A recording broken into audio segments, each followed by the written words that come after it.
You ask Tiger to solve. This deals with linear equations with one unknown.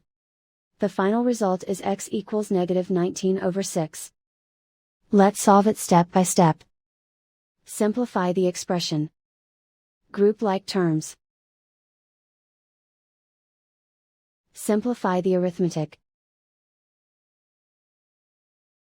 Group all constants on the right side of the equation.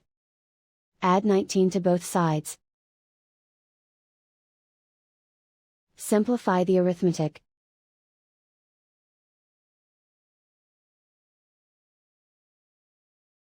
Isolate the x. Divide both sides by -6.